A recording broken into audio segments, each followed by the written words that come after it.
障子の建具を作るときも家を建てるときと同じように考えて構造するの。はい、ですね、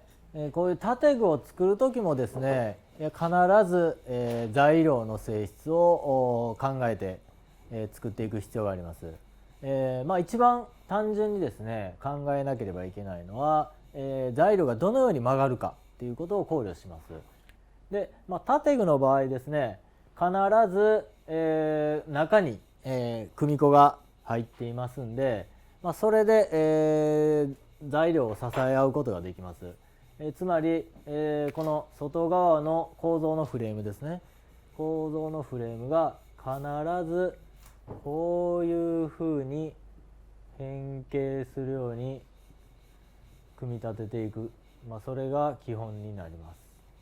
すね。それぞれが、内側へ曲がるのをこの組子がですね、